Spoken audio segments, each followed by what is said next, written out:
Siempre había pensado que un matrimonio se arregla echándole ganas. Más paciencia, más diálogo, más tragarse el orgullo. Eso es lo que repetía en mi cabeza mientras esperaba sentada en la salita de la consulta, con las manos entrelazadas tan fuerte que los nudillos se me habían puesto blancos. La placa junto a la puerta decía: Doctora Elena Roldán, psicoterapia de pareja. Debajo, en letra más pequeña, colegiada en el Colegio Oficial de Psicólogos de Madrid. Todo muy formal, muy serio, muy profesional. O eso quería creer. La sala olía a incienso suave y a café reciente, como si alguien hubiera intentado aromatizar la tristeza. Había una estantería con libros de autoayuda que jamás habría comprado, 2 sillones grises y una pequeña mesa con revistas atrasadas de El País Semanal y National Geographic. La ventana daba a una calle tranquila de Chamberí, por donde pasaban motos, gente con bolsas del día y algún que otro niño con mochila del colegio. A mi lado, Sergio parecía estar esperando turno en el peluquero, no en terapia de pareja. Miraba el móvil, subía y bajaba la pantalla con el pulgar, completamente ajeno a mi respiración entrecortada.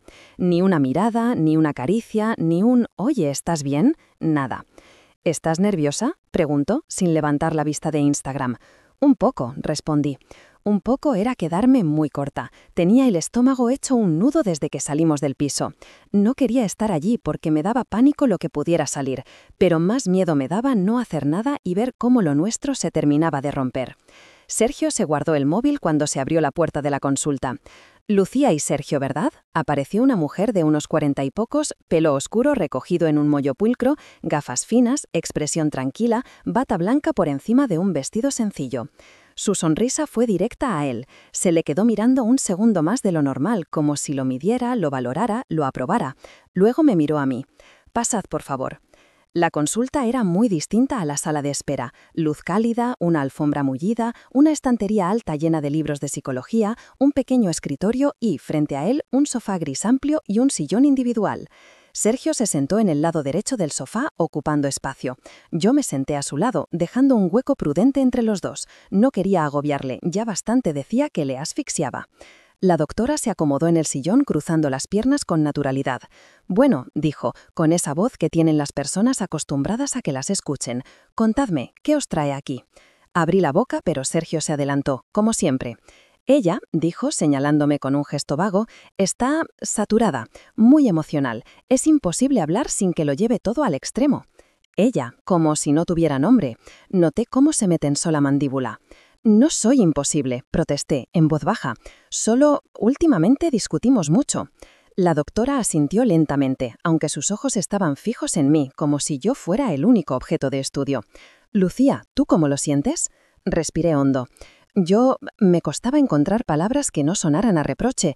Tengo la sensación de que todo lo que digo le molesta, y cuando intento hablar de algo que me duele, él se cierra. O se va al salón a ver el partido.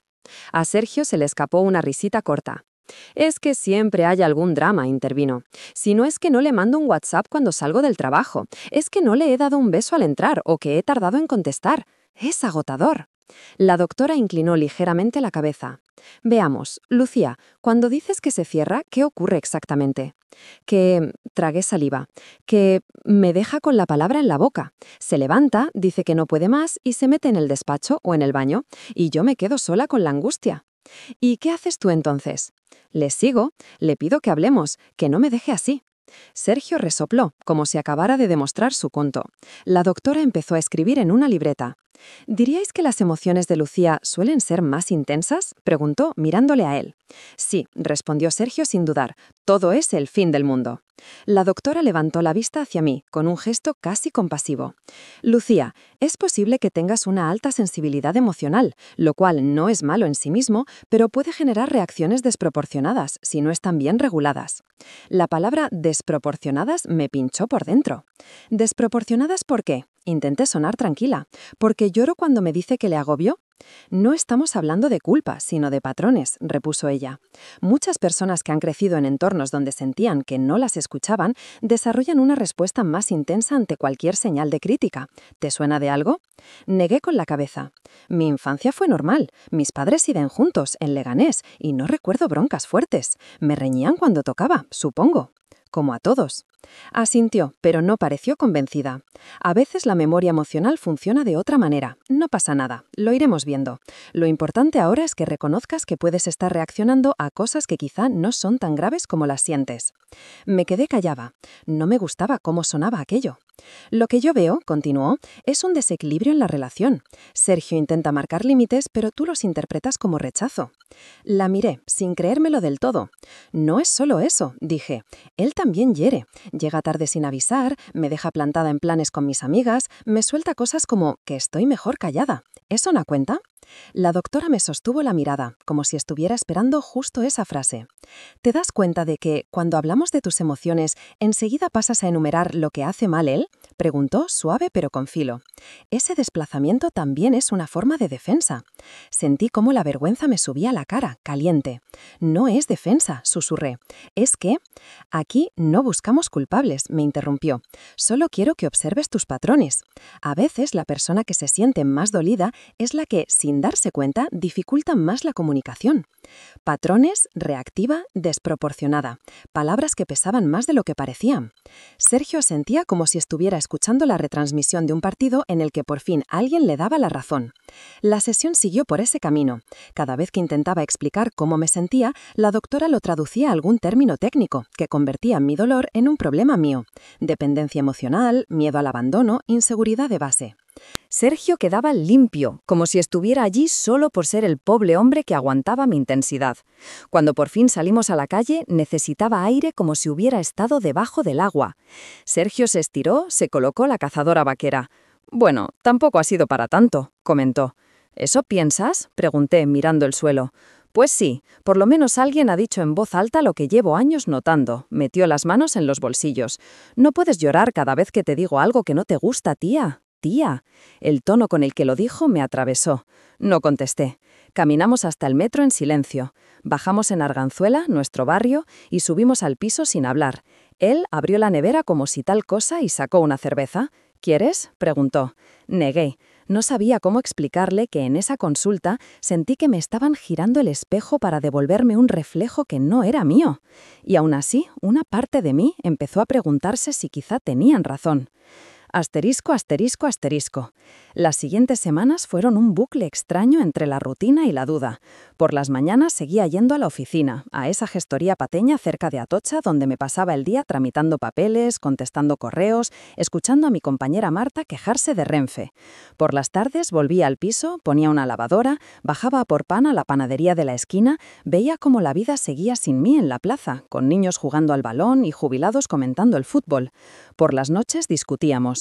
Al principio yo intentaba aplicar lo que supuestamente nos estaba enseñando la doctora. Respirar antes de hablar, no llorar, no escalar, como ella decía.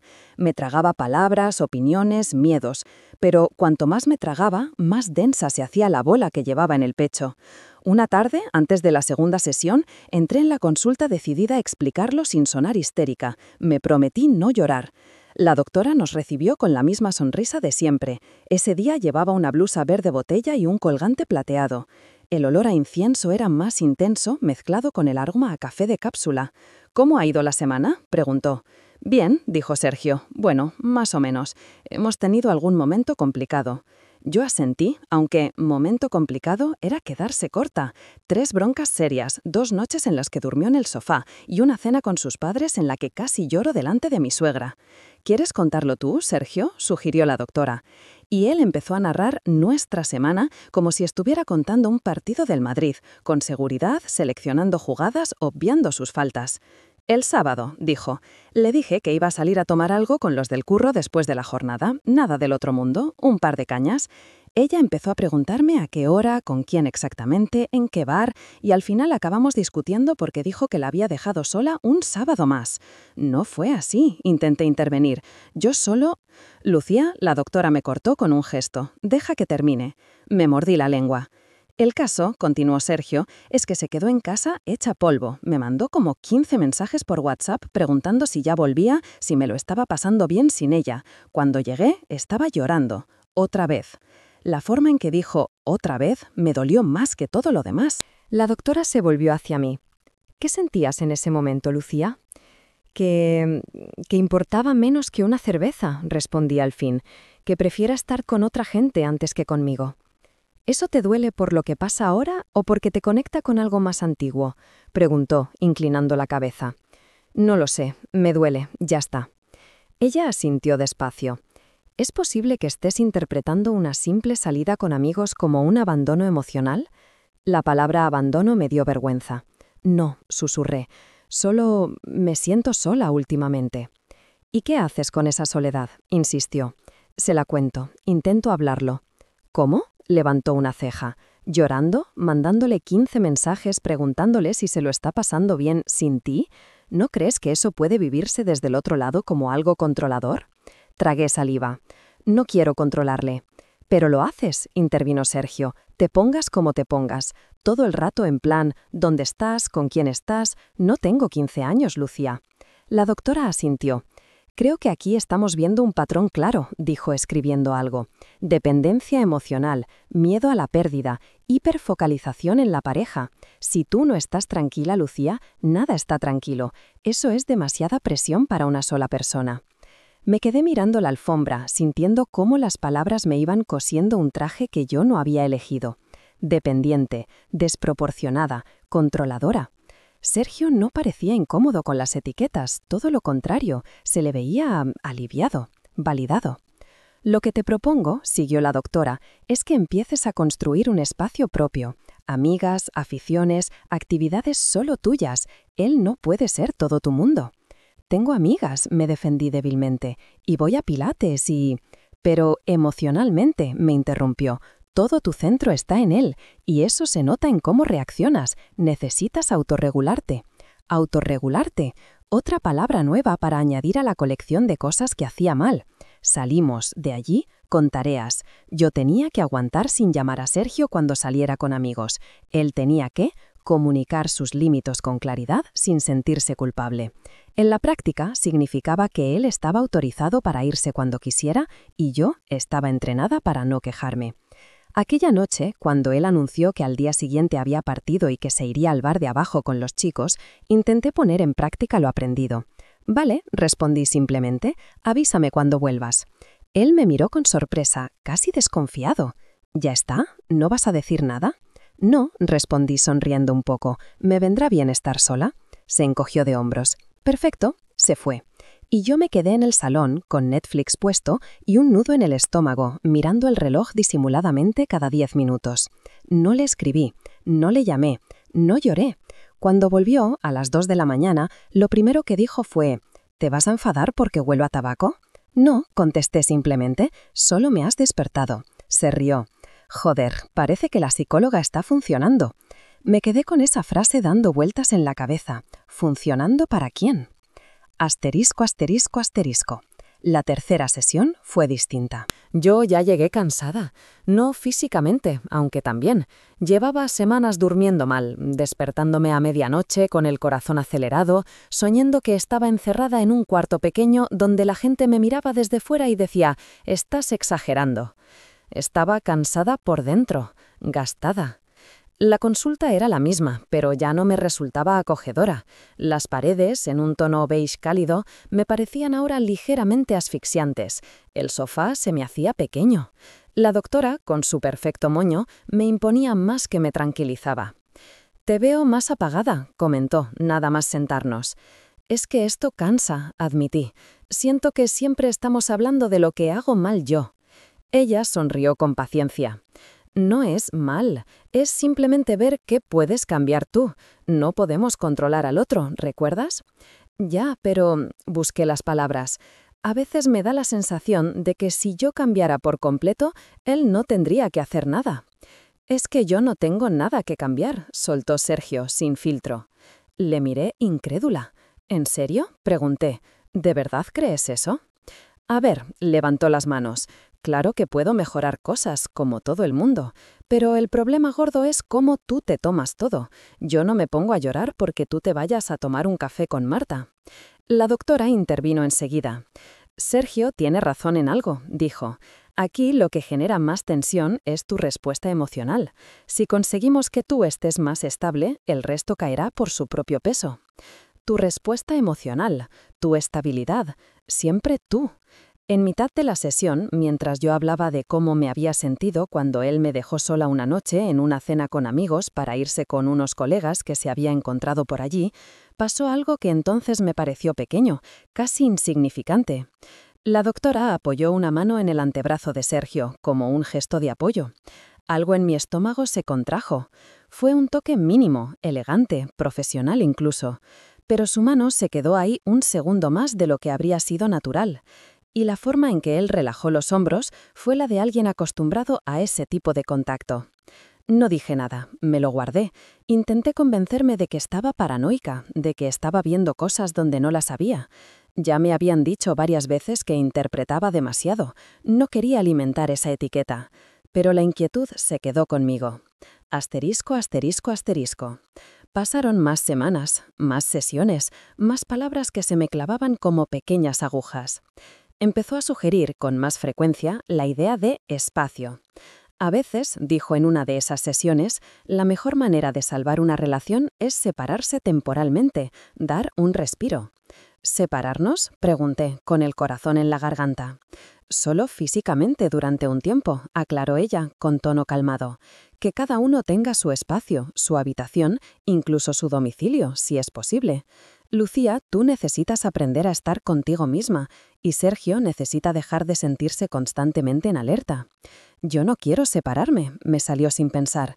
Si estamos aquí es porque quiero que esto funcione. Y puede funcionar, insistió, pero no si seguís en este bucle.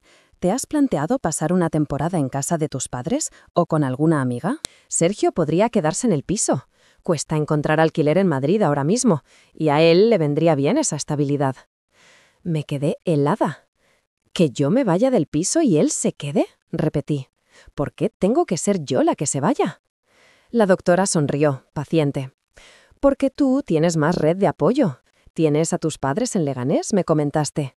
Él, en cambio, necesita estar cerca de su trabajo, y el piso ya está a su nombre, ¿no? Era cierto. Compramos el piso juntos, pero la hipoteca estaba solo a su nombre porque él tenía contrato indefinido y yo no. Pareció lógico en su momento. Ahora, de repente, era un arma. No estoy diciendo que renuncies a nada, continuó.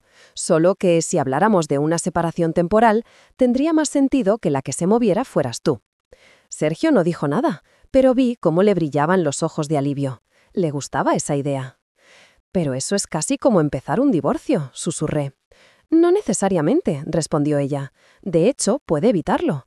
A veces la falta de distancia impide ver las cosas con claridad. Ahora mismo todo pasa por el filtro de tu ansiedad, Lucía. Fui a protestar, pero me frené.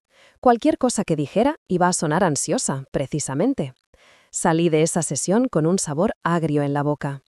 De camino al metro, miré a Sergio. ¿Quieres que me vaya del piso?, pregunté. Quiero paz, respondió sin mirarme. Si eso implica que estemos un tiempo separados, pues igual es lo mejor, no sé. ¿Y por qué tienes que ser tú el que se quede con todo?, insistí.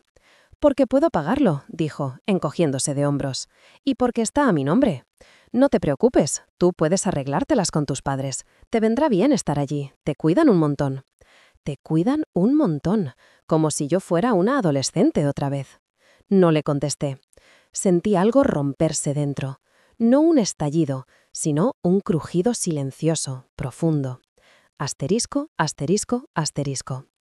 El clic definitivo no llegó en una sesión, sino una noche cualquiera, en el piso, cuando ya me había tragado suficientes palabras como para empezar a ahogarme.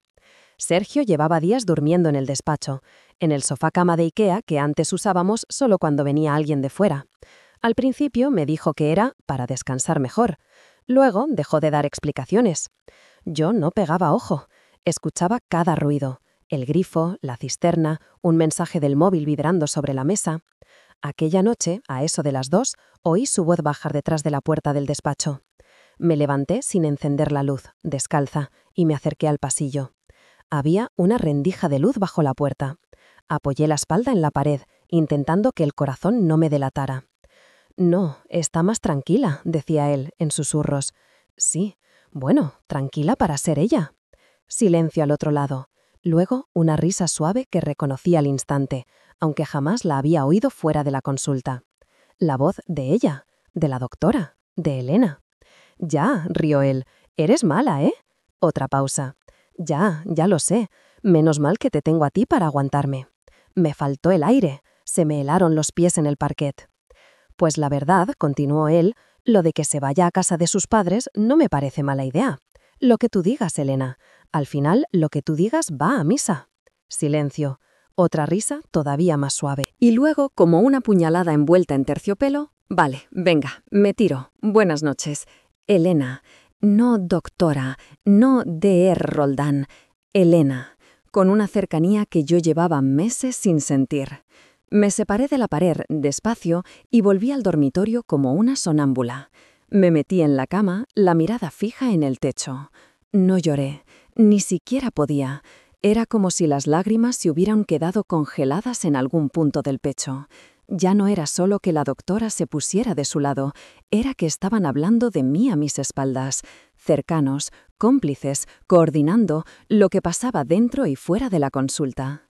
Al día siguiente, mientras él se ponía la camisa frente al espejo, le pregunté, con voz aparentemente casual, ¿le llamaste ayer a la doctora? Se detuvo un segundo, apenas imperceptible. Luego siguió abrochándose. Sí, un momento, contestó. Estaba fatal contigo y necesitaba desahogarme. ¿Algún problema? Me quedé mirándole. Tenía respuesta para todo. Cada cosa rara tenía una explicación razonable. Y sin embargo, las piezas empezaban a juntar un dibujo que no me gustaba nada. No, mentí, ninguno.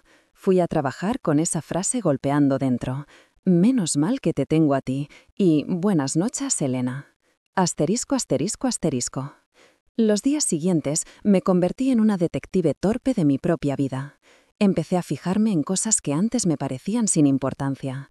Las horas a las que hablaban por teléfono, los mensajes que borraba, los silencios que se hacían cuando yo entraba en una habitación, la forma en que, en consulta, ella ya ni siquiera disimulaba lo bien que le caía. Una tarde, mientras él se duchaba, cogí su chaqueta del perchero para sacarla de encima de la silla y colgarla como Dios manda. Al moverla, cayó algo del bolsillo interior, un papel doblado. Lo abrí con los dedos helados. Era una factura de hotel.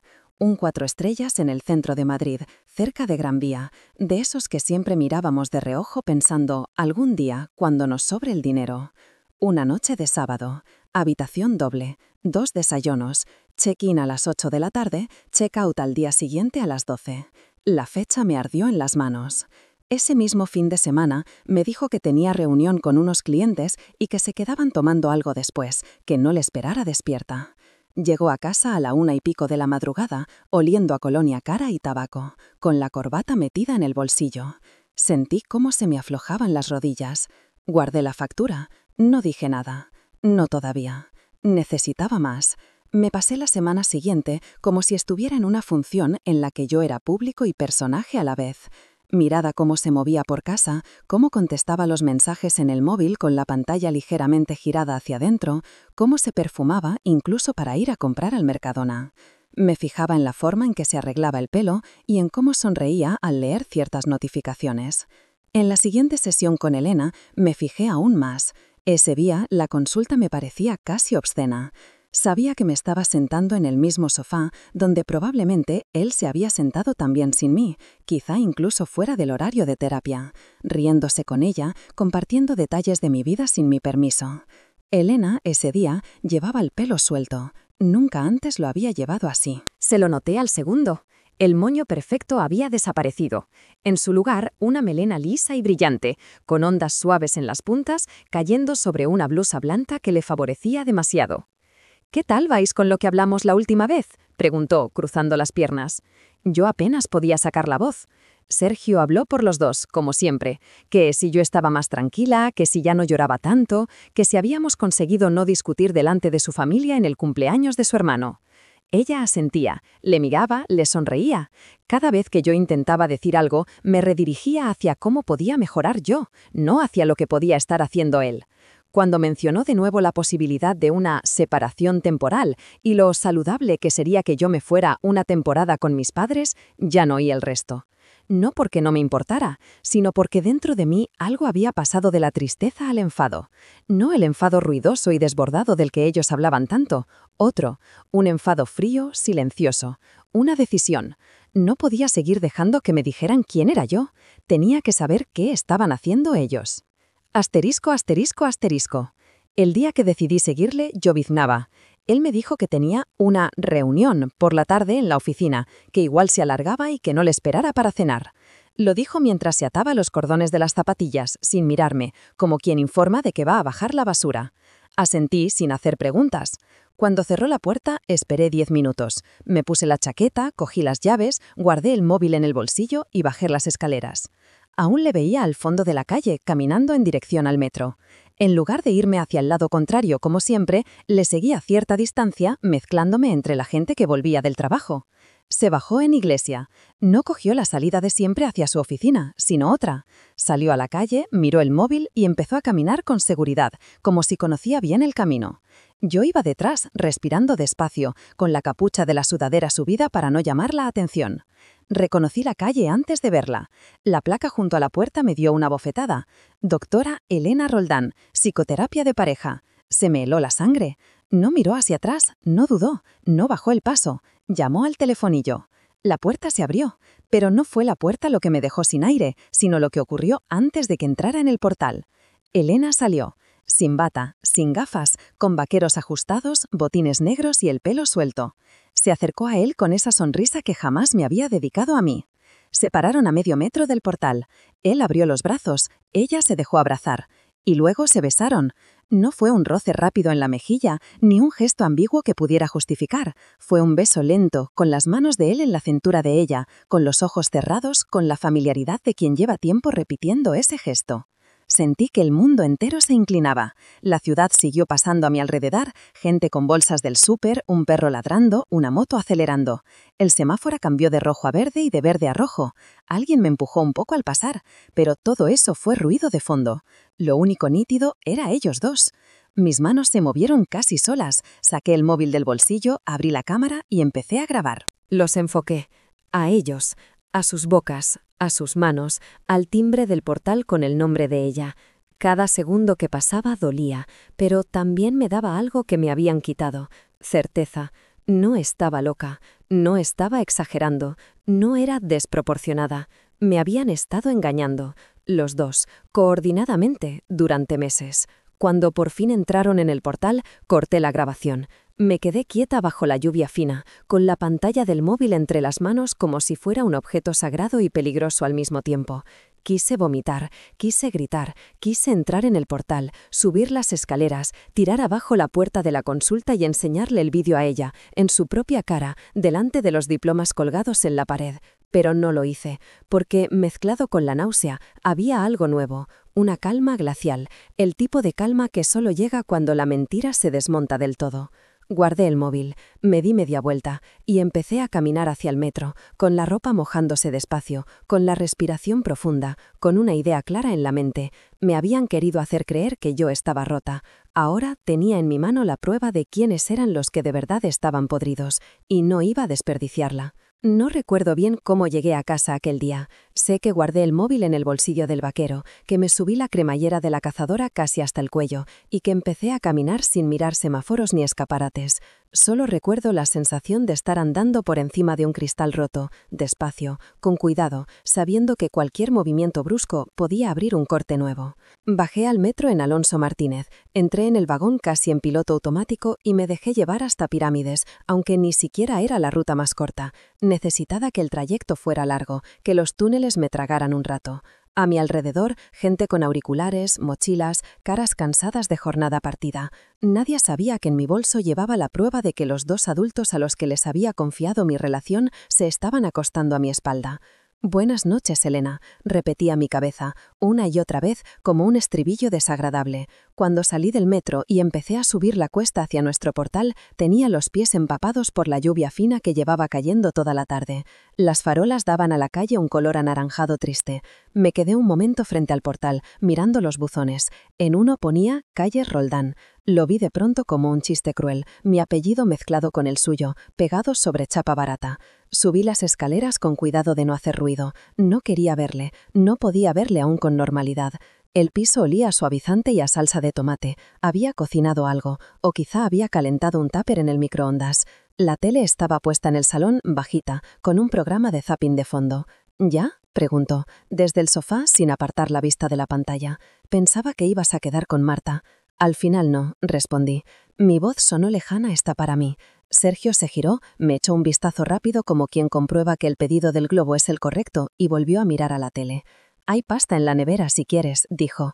Asentí, aunque no me estaba mirando. Fui a la cocina, abrí la nevera por inercia y volví a cerrarla sin coger nada. Tenía el estómago cerrado. Me apoyé en la encimera un segundo, sintiendo cómo el peso de todo aquello me caía encima de golpe. No lloré. Para mi propia sorpresa, no lloré. Había pasado meses sin poder evitar llorar por cualquier cosa, y justo en el momento en que tenía delante la traición más grande de mi vida, las lágrimas se negaban a salir. Era como si mi cuerpo hubiera decidido que ya estaba bien, que no iba a regalarle ni una gota más a nadie. Esa noche dormí poco, o mejor dicho, me tumbé en la cama y miré el techo hasta ver cómo cambiaba la luz de la calle. Sergio se acostó tarde, se lavó los dientes en el baño pequeño, volvió a salir de puntillas, se metió de nuevo en el despacho y cerró la puerta.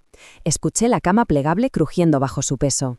Al día siguiente, al sonar la alarma a las 7, me levanté con la cabeza espesa pero con una certeza cristalina. No podía confiar en mis emociones, según ellos, pero podía confiar en lo que veía y en lo que estaba grabado en mi teléfono. Tenía pruebas. Y si tenía pruebas, podía hacer algo más que llorar. Asterisco, asterisco, asterisco. Lo primero que hice fue llamar a Marta en el descanso del café, en la oficina. Me refugié en el rellano de la escalera, donde siempre olía a lejía y a tabaco, y marqué su número. Tardó poco en descolgar. «Tía, estoy en modo Excel, dime», bromeó. «¿Tienes un segundo?», pregunté. Mi voz sonaba rara, como si saliera de un sitio muy profundo. El tono de Marta cambió al instante. «Claro, ¿qué ha pasado?». Tragué saliva. No creo. Sé que Sergio me está poniendo los cuernos. Hubo un silencio breve, pesado.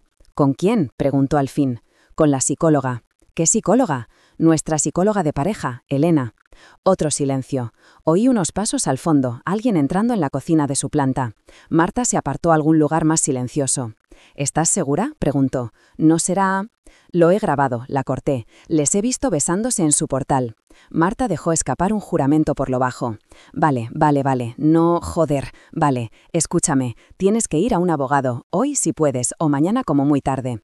¿A un abogado?, repetí, como si la palabra no tuviera sentido. ¿No es exagerado? Exagerado era pensar que eras tú la loca, replicó, sin suavizar. Esto es otra liga, Lucía. Es una tía con un título universitario y Sergio usándola para gaslighting a saco. Es que es de película. La palabra gaslighting la había escuchado alguna vez en Twitter, en hilos de feministas que hablaban de relaciones tóxicas. Algo sobre manipular la realidad de otra persona hasta que duda de su propia percepción. Encajaba demasiado bien. No sé ni por dónde empezar, admití. Yo sí, respondió ella. Mi prima se separó hace 2 años y tuvo movida con custodia, pensión y esas cosas. Te paso el contacto de su abogada. Es una máquina. Se llama Carmen Navarro. Tiene despacho por nuevos ministerios. Llámala y dile que vas de mi parte. Dudé. ¿Y si...? Lucía, me cortó. Te han hecho creer que estás exagerando todo. Lo que tienes en el móvil ya no es interpretación, es un vídeo. Eso lo entiende hasta mi perro. Llama. Colgué con el número apuntado en una nota del móvil, las manos ligeramente temblorosas. Volví a mi mesa, abrí el correo de Hacienda y la carpeta de facturas, fingiendo normalidad. Cuando mi jefe se acercó a preguntarme por un modelo 130, asentí, respondí, trabajé. Pero dentro, toda mi atención estaba puesta en esa nota con un nombre y un número. Carmen Navarro, abogada familia. A la hora de la comida salí sola, caminando rápido hasta un banco en un parque cercano, y marqué el número. Me lo cogió una voz firme, de mujer, con un ligero acento andaluz. Despacho de Carmen Navarro, dígame. Hola, me llamo Lucía Calles, soy amiga de Marta, que trabaja en una gestoría de Atocha. Me ha dado su número, me gustaría pedir cita por un tema de pareja. Ella no me preguntó detalles por teléfono, solo me dio hora para el día siguiente a las 6 de la tarde. Tráete cualquier cosa que tengas, papeles, mensajes, lo que sea, añadió antes de colgar. Y, por favor, no le digas nada a tu pareja aún, ni cambies tu comportamiento de repente, ¿de acuerdo? De acuerdo, respondí. Colgué y sentí, por primera vez en mucho tiempo, que estaba haciendo algo que no consistía en adaptarme a lo que otros decidían. Estaba, por primera vez, moviendo una ficha mía. Asterisco, asterisco, asterisco. El despacho de Carmen estaba en un edificio antiguo, cerca del Paseo de la Castellana, esos portales con portero veterano y buzones metálicos altos. El ascensor era de los que tienen puertas manuales, con rejas. Subí al tercero, con el corazón acelerado como si fuera un examen. La placa de la puerta ponía Carmen Navarro, abogada de familia y mediación. Llamé al timbre. Me abrió una mujer de unos 50 y pocos, pelo rizado, gafas de pasta, camisa blanca y vaqueros. «Tú debes de ser Lucía», dijo, sin preámbulos. Asentí. «Pasa, ¿quieres agua, café, tilita?», añadió, con una media sonrisa. «Agua, gracias». El despacho era acogedor, una mesa amplia de madera, 2 sillas frente a ella, una estantería llena de archivadores y códigos civiles, una ventana dando a un patio interior con plantas. En la pared, un diploma enmarcado de la Universidad de Granada. Me dio una botella de agua pequeña y se sentó frente a mí con un bloc de notas. «Bueno», dijo, «cuéntame, y no te preocupes por ordenar las ideas, ya lo iremos haciendo juntas». Respiré hondo y hablé, con acento agudo. Le conté cómo empezamos la terapia de pareja, los términos que se habían ido acumulando sobre mi cabeza como piedras, desproporcionada, reactiva, dependiente, catalizadora del conflicto. Le conté cómo Elena había ido guiando el discurso siempre hacia mi supuesta inestabilidad, cómo había propuesto que yo me fuera del piso para que él se quedara tranquilo. Le conté la factura del hotel, las llamadas nocturnas, el buenas noches, Elena, y por último, le enseñé el vídeo. Carmen se inclinó hacia adelante apoyando los codos sobre la mesa y vio la grabación en silencio. Cuando terminó, se recostó en la silla, chasqueando la lengua. «Menuda pieza», murmuró. «¿Ella o él?», pregunté. «Ambos», respondió, sin dudar, «pero lo de ella es especialmente grave, muy grave». Sacó un bolígrafo y empezó a apuntar cosas. «Vamos por partes», dijo. «Legalmente, esto que tienes aquí es oro puro. No solo por la infidelidad, que en sí misma ya es una base para pedir un divorcio contencioso si te interesa, sino por el tema de la psicóloga. Si ha estado manteniendo una relación sentimental y/o sexual con tu marido mientras os atendía a los dos como pareja, eso es una vulneración deontológica que se va a comer con patatas». El Colegio Oficial de Psicólogos se lo va a tomar muy en serio. Y un juez de familia también. ¿Podría perder su licencia?, pregunté, casi con un retazo de esperanza. Perfectamente. Y como mínimo se va a comer una sanción gorda. Pero eso ahora mismo es secundario. Lo primero es protegerte a ti. Le conté lo de la idea de que yo me fuera del piso. Ella frunció el ceño. «Claro, qué casualidad», ironizó. «Él se queda con la casa, con la hipoteca, con la estabilidad, y tú a Leganés a trabajarte a ti misma. Y todo eso avalado por una profesional que se acuesta con él. Es que es de manual». «¿Y qué puedo hacer?», pregunté. Ella levantó la vista del papel. «Lo primero, recopilar pruebas, todo lo que puedas. Facturas de terapia, correos de ella, mensajes de él, la factura del hotel, cualquier cosa que demuestre no solo la infidelidad, sino la manipulación en las sesiones. Lo segundo, no decir nada aún, ni a él ni a ella. Que sigan actuando con normalidad. Cuanto más se confíen, más oportunidades tendremos de que meta la pata». «¿Quieres que siga yendo a terapia?», pregunté, con un nudo en el estómago. «Sí», respondió, sin titubear, «pero vas a ir de otra manera. Ya no vas como la paciente que duda de sí misma. Vas como alguien que está recogiendo material. Te voy a pedir una cosa, graba el audio de las sesiones, aunque sea solo lo que dice ella. En España, el que graba una conversación propia no comete delito, siempre que participe en ella. Luego veremos qué usamos y qué no, pero tenlo». «¿No es?», dudé, «¿no está mal?». «Está peor que lo que llevan haciendo ellos meses», replicó, con una ceja alzada. Callé, tenía razón. Y luego, continuó, «hablaremos de la separación, porque Lucía, te lo voy a decir sin rodeos, lo mejor que te puede pasar es separarte de este señor».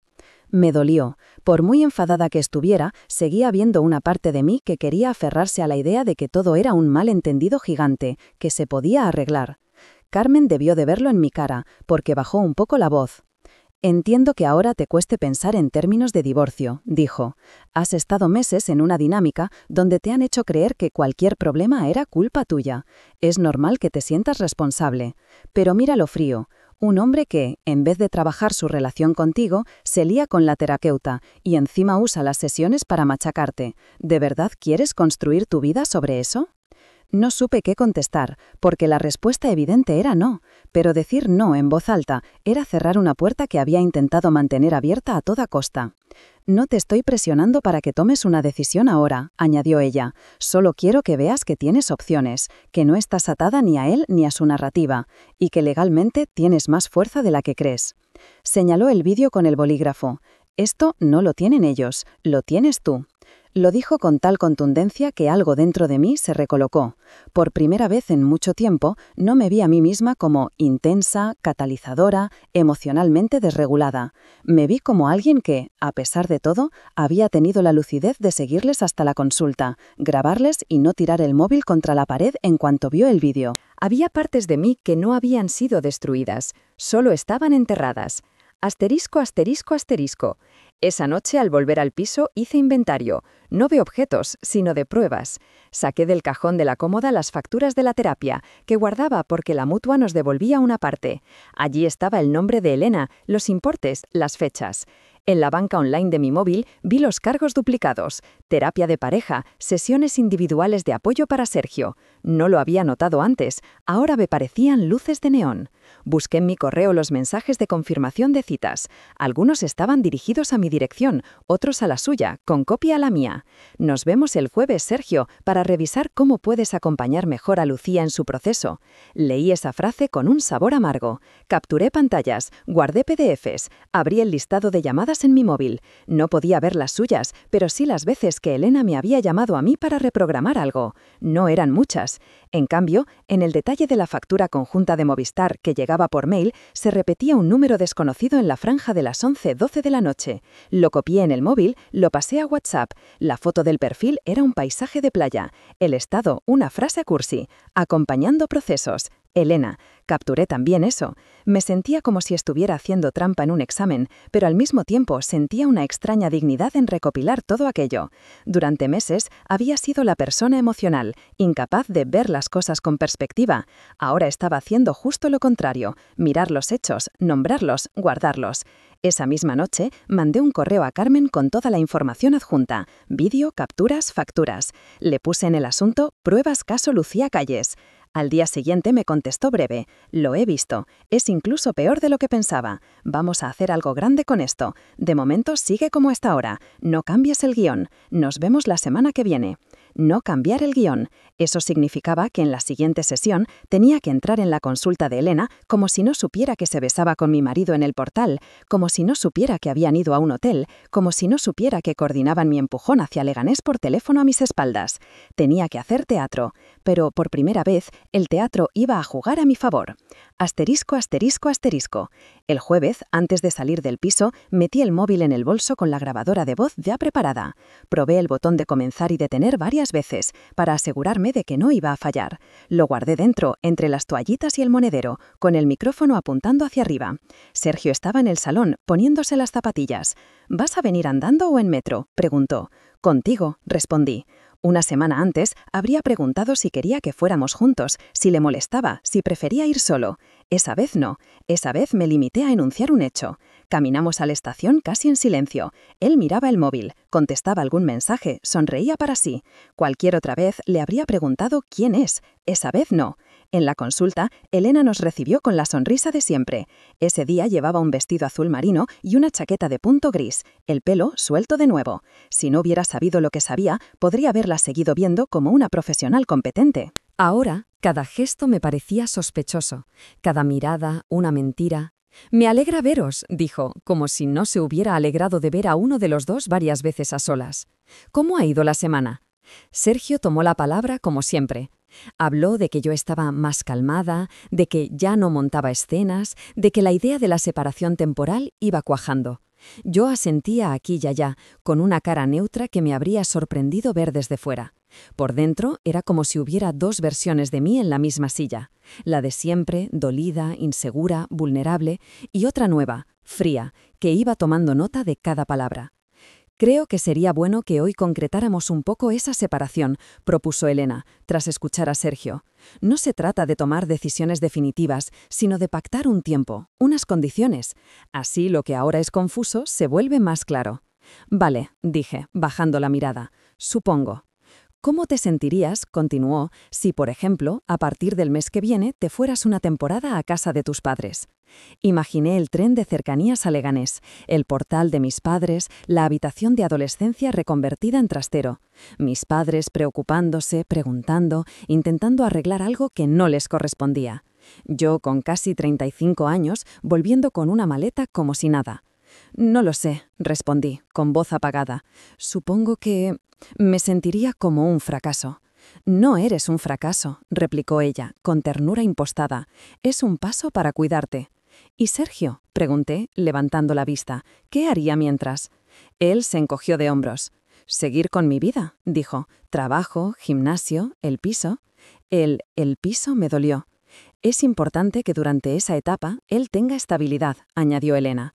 «El piso ya está a su nombre. Se lo he comentado a nivel práctico en sesiones individuales. Y... ¿sesiones individuales?», me hice la sorprendida, aunque ya lo sabía. «De pareja y también individuales». «Claro», sonrió ella. «Es habitual. A veces hay cosas que es mejor trabajar por separado. No pasa nada. No te estamos escondiendo nada, Lucía». La frase me habría hecho reír de no haberme parecido tan cínica. «¿Y no sería más lógico que fuéramos los dos los que nos moviéramos?», pregunté, suave. «Igual alquilar el piso y buscar algo más pequeño, o ver si yo puedo quedarme aquí algún tiempo mientras él se va a casa de sus padres». «No puedes comparar», intervino Elena. «La familia de Sergio vive en Málaga. Tú me dijiste que la tuya está a media hora en cercanías. Logísticamente es más sencillo que seas tú la que se mueva». «Además», añadió Sergio, «yo tengo aquí mis cosas, me trabajo. Para ti es más fácil». «Para ti es más fácil», como si reencontrarte contigo misma en tu antiguo cuarto llena de pósters fuera más fácil. Elena dio un pequeño paso más. «También podríamos ir pensando», dijo, «en cómo regular económicamente esa separación. Tal vez, si decidís en un futuro una ruptura más formal, podrías renunciar a determinadas cosas a cambio de tranquilidad. A veces, agarrarse demasiado a lo material es una forma de no soltar, de no crecer». Ahí estaba, lo que Carmen había señalado en la primera reunión. No solo querían que me fuera del piso. Querían que, llegado el momento, lo soltara todo sin protestar. «¿Renunciar a qué?», pregunté, despacio. «A la casa, por ejemplo», respondió Elena, como si estuviera sugiriendo que cambiara de marca de yogur. «Tú misma dijiste que no soportas estar ahí sola. Podría ser un alivio dejar que Sergio se hiciera cargo y tú empezar en otro sitio». «Ella también ha puesto dinero», dije, mirando a Elena, no a él. «Mis ahorros están ahí». «Pero el préstamo está a su nombre», recordó ella. «Eso delante de un juez tiene peso. Aunque, por supuesto, siempre podéis llegar a un acuerdo amistoso». Sergio no dijo nada. No le hacía falta. Sus ojos hablaban por él. Estaban cómodos, demasiado cómodos, con esa idea. Sentí un cosquilleo en los dedos, la adrenalina empezando a correr. Si no hubiera estado Carmen detrás, si no hubiera visto aquel vídeo, en ese momento tal vez habría pensado que renunciar a la casa era lo maduro, lo crecido, lo que se esperaba de alguien que se trabaja a sí misma. Habría firmado cualquier cosa con tal de dejar de sentirme culpable. Pero ya no era la misma, ya no estaba sola, y sobre todo ya sabía lo que había detrás de ese supuesto altruismo. Me humedecí los labios. «¿Crees que eso sería lo más sano para mí?», pregunté, con aparente docilidad. «Lo creo honestamente», aseguró Elena. «Necesitas empezar de cero, y el piso está lleno de cargas emocionales». «Y tú de moqueta», pensé, pero no lo dije. En su lugar, incliné la cabeza. «Vale», susurré. «Lo pensaré». Su mirada brilló, satisfecha. Sergio, a mi lado, se relajó visiblemente, como alguien a quien acaban de absolver de una multa.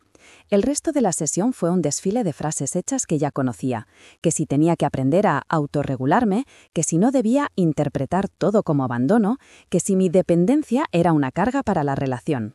Yo asentía, hacía pequeñas preguntas, dejaba que hablaran. El móvil en mi bolso grababa todo. Al salir de la consulta, en las escaleras, noté cómo Sergio me daba una palmadita en la espalda. «¿Has estado bien?», dijo, como si me estuviera evaluando. «Se nota que vas entendiendo». Me miró con descendencia, como se mira a un niño que por fin se aprende las tablas de multiplicar. Lo miré un segundo. Por dentro sentí rabia, asco y una tristeza antigua. Por fuera sonreí. «Es que Elena explica muy bien», respondí. Si se dio por aludido, no lo mostró. Asterisco, asterisco, asterisco. En la siguiente reunión con Carmen, llevé el audio de la sesión. Lo escuchamos juntas, con el portátil encima de la mesa, anotando tiempos y frases clave. Hubo un momento, cuando Elena hablaba de que agarrarse a lo material era una forma de no crecer, en que Carmen detuvo la reproducción y se quitó las gafas despacio. «Esto es maravilloso», dijo. «Maravilloso no es la palabra que yo usaría», respondí, arrugando la nariz. «Lo sé», sonrió, «pero entiéndeme desde el punto de vista jurídico.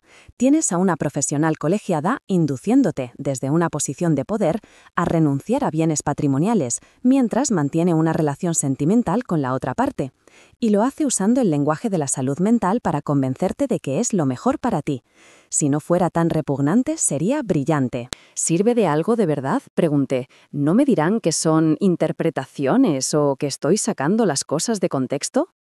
«Si solo tuviéramos tu relato, podría pasar», admitió. «Pero tenemos tu relato, las facturas, el vídeo, los audios. Esto es un caso de manual de abuso de poder, manipulación y conflicto de intereses. Lo van a tener muy chungo para darle la vuelta». Se reclinó en la silla. «Ahora viene lo divertido», añadió. «¿Quieres quedarte en el modo sigilo un poco más o estás preparada para confrontar?»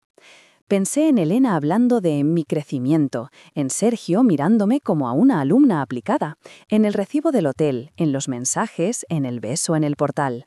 Noté algo dentro de mí, algo que llevaba tiempo dormido ponerse en pie. «Estoy preparada», respondí, «pero quiero hacerlo a mi manera». Carmen asintió, como quien escucha un plan de batalla. «Perfecto, cuéntame». Hablamos durante casi 2 horas, trazamos un esquema, qué decir, qué no decir, qué mostrar, en qué momento. No era un guión cerrado, pero sí una dirección clara. No se trataba de montar una escena, de gritar o llorar, sino de hacer lo que ellos habían estado haciendo conmigo, usar el entorno a mi favor. Solo que yo no iba a mentir, iba a enseñarles su propia mentira. Asterisco, asterisco, asterisco. El día de la última sesión llegó con una especie de calma rara. Me desperté antes de que sonara el despertador, con el cuerpo ligero y la mente llena de pequeñas escenas del futuro cercano. El despacho de Carmen, un funcionario en el colegio de psicólogos recibiendo una denuncia, un juez leyendo el informe de la psicóloga y el vídeo. Sergio estaba en la cocina, desayunando tostadas con tomate mientras miraba las noticias en la tablet. «¿Quieres?», preguntó, señalando la cafetera. «Sí, gracias». Me sirvió un café en la taza que me gustaba, la blanca con una ilustración de un gato, la misma que habíamos comprado juntos en un mercadillo navideño. La vida tiene ese sentido del humor cruel. «Luego tenemos sesión, ¿no?», dijo, untando el pan. «A ver si hoy avanzamos algo con lo de la separación». «A ver», respondí, dando un sorbo de café. Mi bolso estaba en la silla del pasillo, listo, con mi móvil y algo más. Un sobre de cartón con copias impresas de facturas, capturas de pantalla y un pendrive con el vídeo. No pensaba dejarles eso, claro. Era solo un recordatorio físico, algo que me diera sensación de peso, de realidad. En el trayecto al metro me fijé en cosas que normalmente me pasaban desapercibidas. El grafiti nuevo en la pared de enfrente, un gato negro asomado en una ventana, el olor a pan recién hecho de la panadería de la esquina. Sentía que estaba atravesando por última vez un escenario en el que había sufrido muchísimo y que de algún modo estaba despidiéndome. La consulta de Elena nos recibió igual que siempre. El mismo incienso, los mismos libros en la estantería, la misma alfombra. Solo que ahora yo sabía lo que pasaba en ese portal después del horario de citas. Nos sentamos. La grabadora del móvil ya estaba encendida. «Hoy me gustaría que concretáramos fechas», empezó diciendo Elena. Asentí. «Lucía, ¿has pensado algo?», preguntó con suavidad. Respira despacio. «Sí», respondí. «He pensado muchas cosas. Noté cómo se tensaba la atmósfera. Algo en mi tono debió de sonar distinto, porque Sergio se removió en el sofá. «Mira, Elena, yo...», empecé. Ella sonrió, animándome a seguir. «Quiero darte las gracias». No era lo que esperaba oír. Se vio en su cara. «¿Las gracias?», repitió. «Sí», continué, «por todo el trabajo que has hecho para que yo entendiera que mis emociones no son fiables, que interpreto mal las cosas, que exagero, que veo fantasmas donde no los hay». Lectura en sus ojos. Bien, está asumiendo, está integrando. Lectura más profunda. No sabe lo que viene. Sergio se relajó un poco. Le vi cruzar una pierna sobre la otra. «He estado pensando mucho en eso», seguí, «en cómo mi percepción se distorsiona, en cómo a veces imagino cosas que no existen». Elena asintió, complacida. «Es un gran paso que puedas verlo», dijo. «Sí», sonreí ligera, «por eso lo grabé». Silencio. «¿El qué?», preguntó Sergio. Metí la mano en el bolso con calma, saqué el móvil, abrí la galería, pulsé sobre el vídeo. Le bajé el volumen a la mitad, no quería que se oyera en el pasillo. Luego dejé el teléfono sobre la mesa baja que había entre el sofá y el sillón de Elena. La imagen se iluminó, se nos vio salir del portal. Bueno, no a nosotros, a ellos, a Sergio, a Elena. Besándose. Sergio tardó un segundo en reconocer la escena. Luego se inclinó hacia adelante, la cara desencajada. ¿Pero qué? Elena se puso blanca, una blancura fea, opaca, de quien sabe que no hay salida fácil.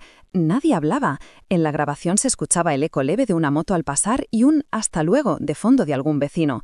Tenía miedo de estar interpretando, dije, despacio, así que decidí apoyarme en los hechos. Me dijiste que mis emociones mentían. Pensé, voy a ver qué dice la cámara. ¿Nadie se rió? Sergio estiró la mano hacia el móvil. «Apaga eso desde ya», espetó. Retiré el teléfono con rapidez. «No te preocupes», respondí. «Está en la nube, y en un pendrive, y en el correo de mi abogada». El silencio que siguió fue mucho más ensordecedor que cualquier grito. «¿Abogada?», repitió Elena, la voz apenas un hilo.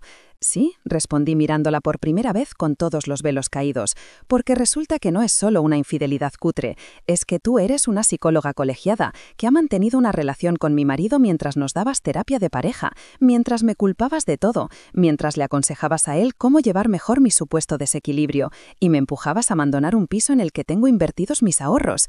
Y todo eso lo has hecho sin informar, sin excusarte, sin dejar de cobrar cada sesión». Su boca se abrió y se cerró un par de veces, sin sonido. Esto no es así», balbuceó al fin. «Lucía, estás sacando las cosas de contexto. Nuestra relación», miró a Sergio de reojo, arrepintiéndose de la palabra en cuanto salió, «es compleja, sí, pero no invalida». «¿Nuestra relación?», repetí. «Qué bonito eufemismo para «nos acostamos a escondidas de tu paciente y hablamos de ella en pijama». Sergio se levantó. «No hables así, joder», espetó. «Estás montando un numerito. No tienes ni idea de lo que...». Me reí, no a carcajadas, sino una risa seca, corta, que no había oído nunca en mi propia boca. «Lo sé todo, Sergio», dije. «Sé lo del hotel de Gran Vía, sé lo de las llamadas a las 11 de la noche, sé lo de Buenas noches, Elena, sé lo de las sesiones individuales en las que organizabais cómo echarme del piso, quedando encima como los maduros». Él palideció. «Lucía, esto no», empezó, pero Elena lo interrumpió. «Por favor, bajad el tono», dijo, intentando recuperar su papel de profesional. «Estamos en una consulta. Aquí no se viene a...». «No, Elena», la corté. «Tú aquí ya no estás en tu consulta. Estás en la escena del crimen».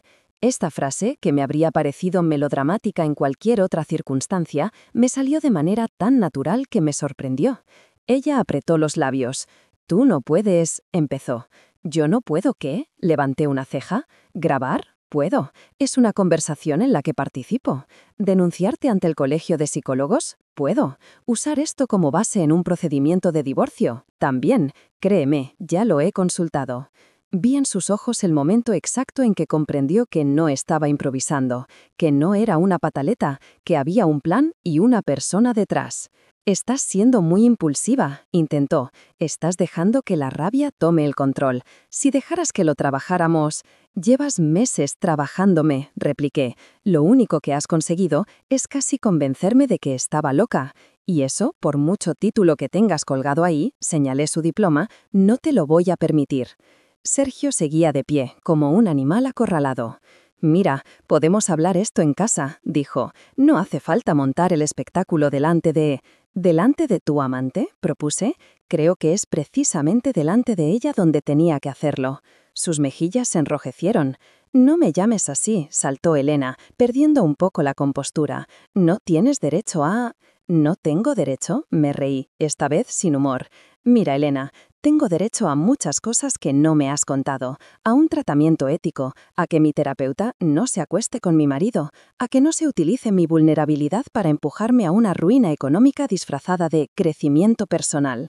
Lo que no tenías tú era derecho a hacer nada de eso, y sin embargo, lo has hecho». Se hizo un silencio denso. Yo volvía a notar el latido en las sienes, pero no era el latido desbocado del pánico. Era otra cosa, una mezcla de dolor y alivio, de por fin. Me incliné hacia adelante, apoyando los codos en las rodillas. Voy a dejarlo claro para que luego no podáis decir que no os lo advertí, dije. A partir de hoy, no vuelvo a pisar esta consulta. Va a llegaros, probablemente esta misma semana, una denuncia formal al Colegio Oficial de Psicólogos de Madrid, con fechas, con facturas, con audios, con el vídeo. Mi abogada también va a usar todo esto en el procedimiento de divorcio que vamos a iniciar, y os recomiendo, sinceramente, que habléis con un abogado los dos. Elena me miraba como si estuviera viendo a otra persona. Quizá lo estaba haciendo. No puedes destruir así nuestras carreras, nuestras vidas, susurró. Ahí sí me reí, aunque me dolió. Qué curioso, ¿no? Dije. Es lo mismo que lleváis meses haciendo conmigo. La única diferencia es que lo vuestro ha sido consciente, planificado y desde una posición de poder. Lo mío solo es poner luz. Sergio dio un paso hacia mí. Lucía, por favor, dijo. Podemos arreglarlo, podemos... Le miré. Durante un segundo vi al chico al que conocí en la facultad, el que me acompañaba en el metro cuando yo vivía en Leganés y él en un piso compartido en Ciudad Lineal, el que me traía un bocata de calamares cuando salía tarde de prácticas, el que me agarró de la mano la primera vez que fuimos a la playa juntos. Y luego vi al hombre que, en vez de cuidar aquello, había elegido la vía más cobarde, más sucia y más cruel. No, dije, con una calma que no sabía que tenía. Tú y yo no tenemos nada que arreglar. Lo que tenemos es que firmar papeles. Él abrió la boca para replicar, pero yo ya me estaba levantando. Cogí mi bolso, guardé el móvil, les eché con un acento agudo una última mirada a los dos. Ah, y un favor, añadí, ya en la puerta. No borréis mensajes, ni correos, ni facturas. Todo eso, ya os lo digo por si os apetece ensayar una defensa, está respaldado en otros sitios. No perdáis el tiempo. Abrí la puerta, salí al pasillo. Cerré sin dar un portazo. No quería ruido, no quería que pareciera una escena de película barata. Quería que sintieran el cierre como algo inevitable, casi administrativo. Mientras bajaba las escaleras, oía sus voces al otro lado, subiendo de volumen, cortándose, solapándose.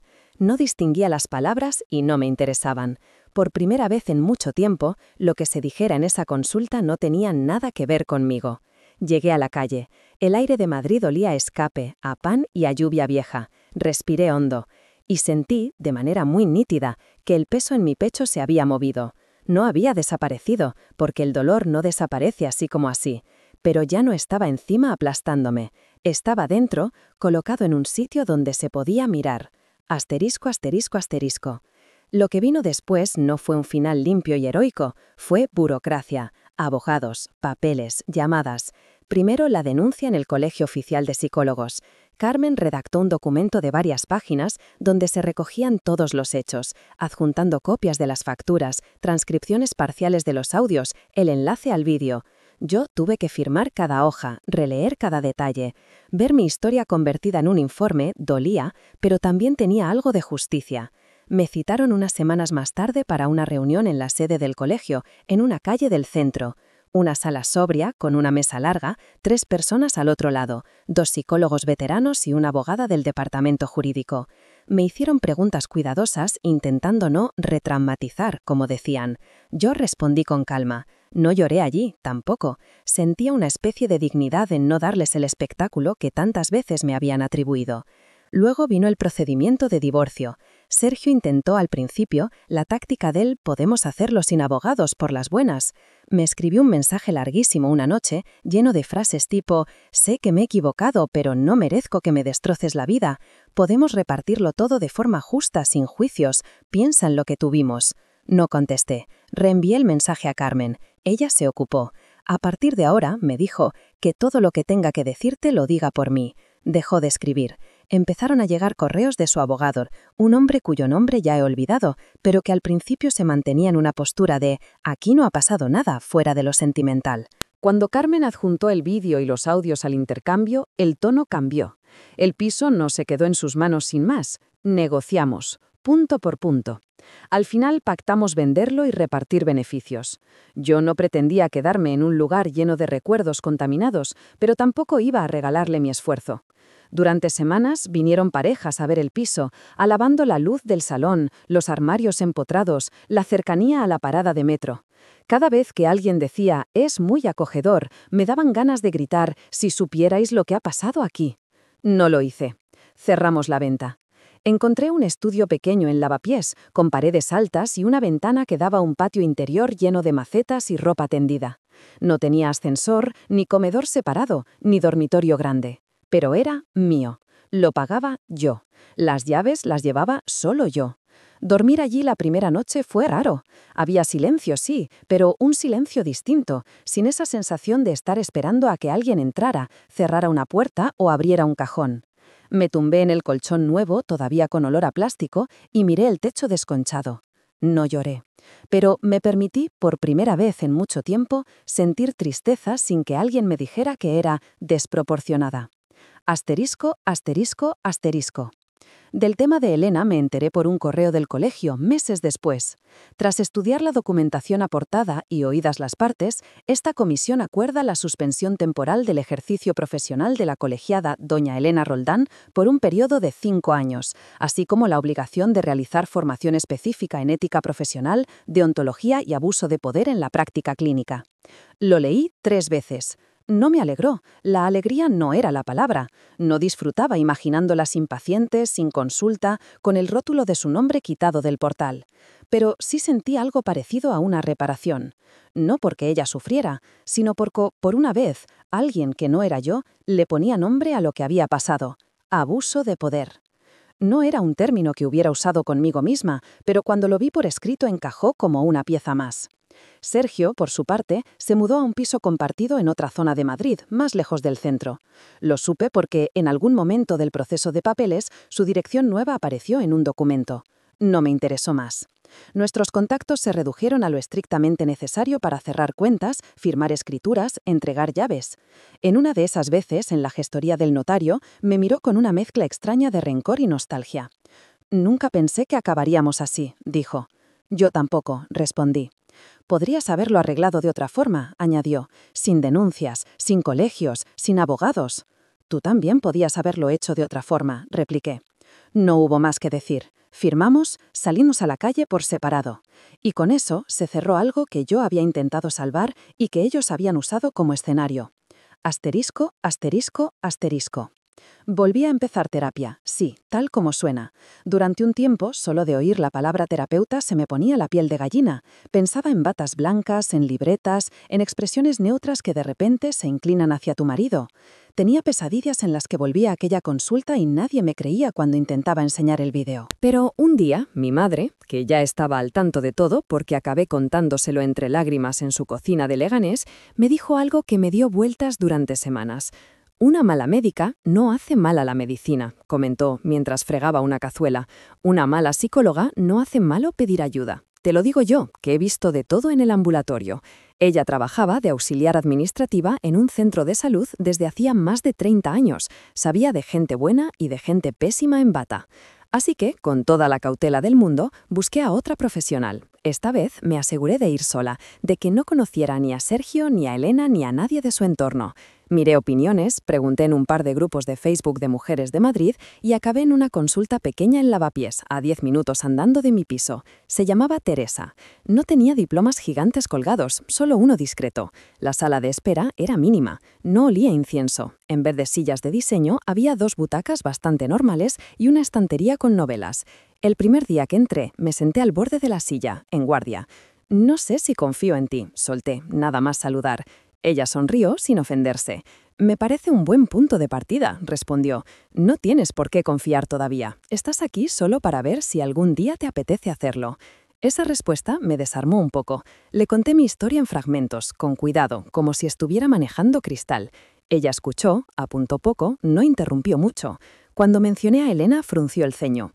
«Eso que describes», dijo cuando terminé, «no es terapia, es abuso encubierto». Oír esa frase en boca de otra psicóloga me hizo algo dentro. No alivio total, pero sí un pequeño clic. «¿Y si ahora veo abuso en todas partes?», pregunté. «¿Y si no sé distinguir?».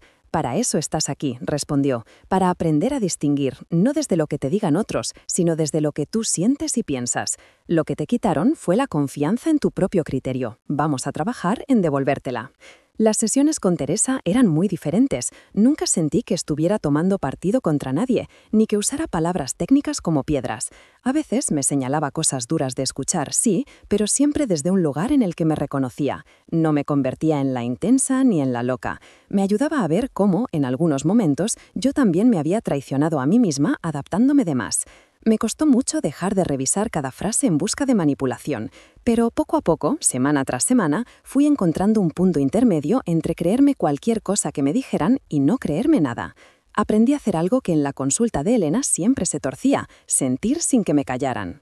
Hubo un día, ya en primavera, en el que salí de una sesión, me compré una horchata en un sitio de la esquina y me senté en unas escaleras a beberla. De pronto, me di cuenta de que llevaba 10 minutos tranquila, sin repasar mentalmente ninguna conversación, sin anticipar peleas, sin pedirme perdón por sentir. Solo estaba. Era un momento tonto, pero lo recuerdo como una de las pequeñas victorias.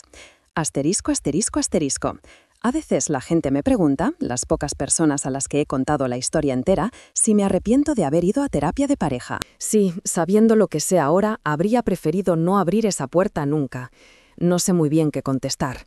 Porque si no hubiéramos ido, quizás Sergio habría buscado a otra, o habría encontrado otra manera de hacerme creer que todo era culpa mía. O quizá habríamos seguido juntos muchos años más, con un malestar silencioso hasta que un día yo me hubiera roto de otra forma. Lo que sí sé es que en medio de todo el horror pasaron dos cosas importantes. La primera, que en el momento de máxima manipulación, cuando ya casi no reconocía mi voz, algo dentro de mí fue capaz de decir no, de seguirle, de grabar, de ver. Esa parte que creía destruida estaba ahí. La segunda, que no me quedé sola. Carmen, Teresa, mis padres, Marta, no pudieron evitar lo que pasó, pero me dieron una red para no caer más hondo. A veces aún me asaltan flashes de aquellos días, la voz de Elena diciéndome que era el catalizador del conflicto, la cara de Sergio en el vídeo, las facturas, el despacho del colegio. Me enfado, me entristezco, me agoto, pero ya no me culpo. No porque hayan dejado de doler las cosas, sino porque he aprendido, a base de hostias, sí, que hay una diferencia enorme entre responsabilidad y culpa. Yo fui responsable de aguantar demasiado. Ellos son culpables de lo que hicieron con ese aguante. Hace poco, ordenando una carpeta del correo, encontré el mensaje del colegio con la resolución del expediente. Estuve a punto de borrarlo como quien tira un papel viejo, pero al final lo dejé en una carpeta llamada Cosas que no hay que olvidar del todo. No lo guardo por rencor, lo guardo como recordatorio de algo muy sencillo. Intentaron destruirme desde un sillón de cuero y un título enmarcado. No lo consiguieron. Y no por magia, ni por fortaleza innata, ni porque el tiempo todo lo cura, sino porque en algún momento decidí creer más en lo que veía que en lo que me decían que estaba viendo. Mi marido pagó a nuestra psicóloga para que destrozara mi autoestima. Lo que no supo es que con ese mismo dinero acabó pagando el principio de mi libertad. Esa noche dormí del tirón por primera vez en meses. No fue un sueño plácido ni bonito. No soñé con playas ni con futuros luminosos. Simplemente no soñé. Caí como una piedra, sin dar vueltas en la cama, sin repasar mentalmente cada conversación de los últimos años, sin imaginar escenarios donde yo gritaba y Daniel por fin admitía todo. Silencio, negro, descanso. Cuando abrí los ojos, la luz que se colaba por la persiana era diferente. O quizá era la misma, pero yo no. Miré el lado de la cama de Daniel, vacío, la almohada un poco hundida todavía, pero ya fría. Me quedé un buen rato así, de lado, observando ese hueco como si fuera una frontera. Al otro lado de esa almohada seguía existiendo la vida que había llevado con él, sus prisas, sus mentiras, sus «tú no entiendes de estas cosas». Al mío, todo lo demás. Me levanté despacio. El piso olía a café del día anterior y a esa mezcla indefinible de polvo y muebles viejos que uno deja de notar con el tiempo. Abrí las ventanas, dejando entrar el aire de la mañana y el murmullo de la calle. Motos, un camión de la basura, un vecino discutiendo por el móvil. El mundo seguía. Cogí el móvil por inercia. Tenía varias notificaciones. Un correo de publicidad, un mensaje del grupo de WhatsApp del trabajo, 2 llamadas perdidas de un número que reconocí al instante. La madre de Daniel. Respiré hondo y le devolví la llamada. Tardó exactamente un tono en contestar. «¿Se puede saber qué has hecho?», escupió sin saludar. Ni un buenos días, ni un «¿cómo estás?», fiel a sí misma. «Hola, Carmen», dije, apoyándome en la encimera de la cocina. «¿Te refieres a tu hijo o a mí?». No me vaciles, Laura. Lo han detenido. Han venido a casa esta mañana a decirnos que está en los calabozos por un tema de Hacienda. ¿Qué es esto? ¿Qué broma es esta? Noté una punzada extraña. No era culpa, tampoco satisfacción. Era desgaste. El cansancio de años intentando encajar con una familia que siempre me había visto como una extra, que hablaba demasiado poco. No es ninguna broma, respondí. Llevan tiempo investigándole. ¿Investigándole por qué? ¿Por trabajar mucho? ¿Por buscarse la vida? Tú sabías de esto. Eres su mujer. Era pasado. Sé de esto desde hace unos meses, dije, y lo que sé no es precisamente bonito. Silencio al otro lado. ¿Qué estás insinuando?, preguntó, con esa voz fina que adoptaba cuando se sentía atacada. Que Daniel ha estado defraudando a Hacienda durante años, que ha gastado nuestro dinero en una vida que yo no conocía, y que la agencia tributaria no actúa por sí. La respiración de Carmen se volvió más fuerte. ¿Has sido tú?, dijo al fin, bajando la voz de golpe. ¿Has sido tú la que ha ido con el cuento? Respiré despacio. Yo he hecho lo que tenía que hacer, contesté. Lo que cualquier persona haría si descubre que vive con alguien que comete delitos fiscales. «Delitos», dice. ¿Cómo se nota que no has tenido que sacar una familia adelante? Que no sabes lo que es buscarse la vida. Estos son cosas que se arreglan con un buen asesor, no metiendo en la cárcel al padre de tus hijos. «No tenemos hijos, Carmen», le recordé, cansada. «Pues menos mal», soltó, venemosa, «porque con una madre como tú, pobres criaturas». La frase me atravesó un segundo, pero no llegó a clavarse. Antes, tal vez, me hubiera ido al baño a llorar en silencio, preguntándome si de verdad era tan mala, si estaba exagerando. Ahora la escuchaba con la distancia con la que se escucha a una vecina chismosa en la escalera. «Su hijo se metió solo en esto», dije, con una calma que hasta a mí me sorprendió. «Yo solo he dejado de taparle la mierda». Colgó. Ni un adiós, ni un portazo, solo el pitido frío del final de llamada. Me quedé mirando la pantalla negra del móvil con mi reflejo distorsionado sobre el cristal. No lloré, tampoco sonreí. Simplemente dejé el aparato sobre la mesa, agarré una taza y me serví café. Las noticias llegaron antes de que diera tiempo a que el cotilleo corriera por el barrio. Era inevitable.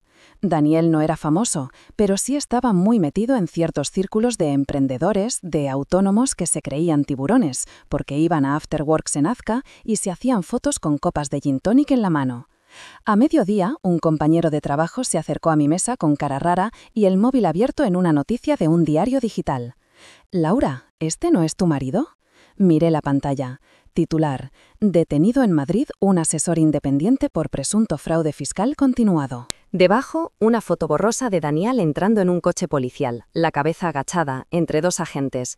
El pie de foto mencionaba inspecciones a un estudio de belleza en el centro, vínculos con una supuesta red de facturas falsas, cifras que empezaban a sonar muy grandes.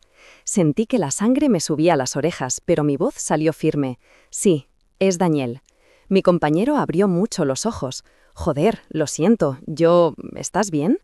Podría haber fingido sorpresa, llorar en aquel momento, soltar un «no me lo esperaba». Podría haberme escondido en el baño, evitar miradas, dejar de ir a la cafetería. No hice nada de eso. «No estoy bien», dije, «pero no me pilla de nuevas». Él dudó, quiso hacer una pregunta, se arrepintió, me dio un golpecito torpe en el hombro y se marchó. Esa tarde pedí salir un poco antes. En el metro de vuelta a casa me miré en el reflejo del cristal y vi a una mujer que todavía no sabía muy bien quién era sin él, pero que empezaba a intuirlo. Una mujer que ya no se sentía la tonta de la película, sino alguien que había dejado de mirar para otro lado. Al llegar al piso, encontré un sobre metido por debajo de la puerta, sin remitente visible. Lo abrí allí mismo en el pasillo. Dentro había una carta de un despacho de abogados, encabezado elegante, dirección por la zona de nuevos ministerios. Me pedían que me pusiera en contacto con ellos en calidad de esposa del imputado para tratar asuntos urgentes relacionados con el procedimiento penal. Imputado. La palabra me sonó a otra vida, a los telediarios que veíamos mientras cenábamos, comentando los casos de corrupción como si fueran de otro planeta. Me apoyé un momento en la pared, respirando. Hasta entonces yo había sido denunciante, colaboradora de Hacienda, testigo. Esa carta me recordaba que, legalmente, seguía siendo también esposa del imputado. Pero eso podía cambiar. Y esa misma noche decidí que iba a cambiar. La abogada se llamaba Inés. La encontré por recomendación de una compañera que había pasado por un divorcio complicado. Tenía un despacho pequeño, en un tercero sin ascensor de un edificio antiguo en Chamberí. Paredes llenas de archivadores, diplomas enmarcados, una cafetera vieja en una esquina. Me recibió con una sonrisa cansada pero sincera. «Laura, ¿verdad? Pasa, siéntate». Me temblaron un poco las piernas al cruzar el umbral, aunque no lo suficiente como para que se notara. Inés se acomodó tras una mesa abarrotada de papeles y abrió una libreta nueva. «Cuéntame, desde el principio, y no me ahorres detalles». Obedecí. Le hablé con acento agudo del cuaderno negro, de las transferencias, de Liana, de la denuncia a Hacienda, de la detención en el estudio, de la llamada de Carmen, de la carta del despacho que llevaba la defensa de Daniel. Mientras hablaba, Inés iba tomando notas sin interrumpirme, levantando la vista de vez en cuando para hacer alguna pregunta concreta. «¿Estáis casados en gananciales o en separación de bienes?» «Gananciales». «¿La hipoteca está a nombre de los dos?» «Sí». ¿Hay más propiedades, coches, préstamos?»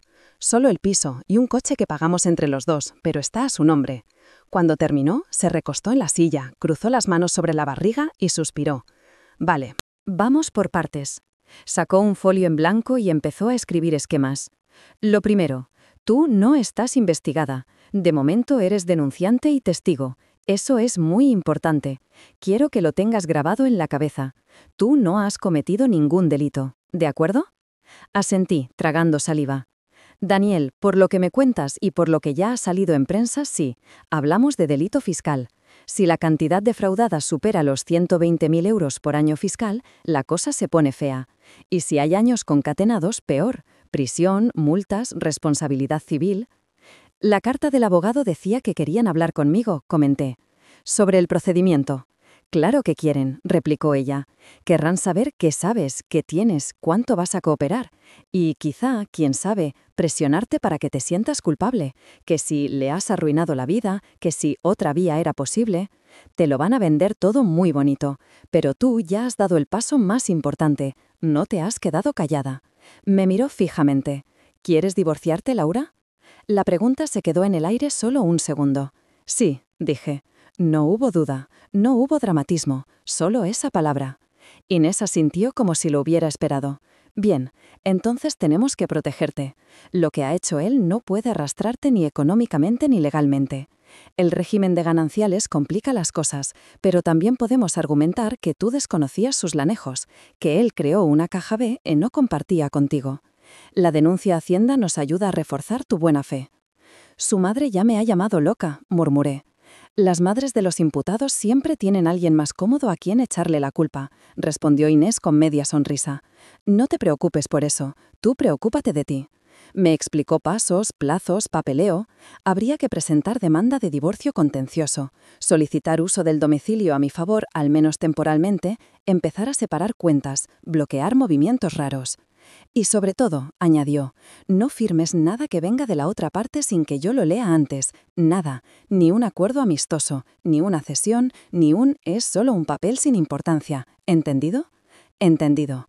Salí de aquel despacho con un dossier de fotocopias, un mareo administrativo y una sensación nueva. No estaba sola. Por primera vez alguien ponía palabras y estructura a lo que llevaba meses viviendo como un caos. Ya no era solo un drama íntimo. Era un procedimiento, un proceso, algo que podía ordenarse paso a paso. En la calle, el sol de la tarde caía oblicua sobre los edificios, bañando las fachadas de un naranja cálido. Bajé caminando hacia la glorieta de Bilbao, dejé que el ruido de la ciudad me tragara. En un escaparate me vi reflejada y casi no me reconocí. La chica del reflejo tenía las ojeras marcadas, pero una mirada distinta, más directa, menos perdida. Esa noche, cuando volví al piso, empecé a meter ropa en cajas.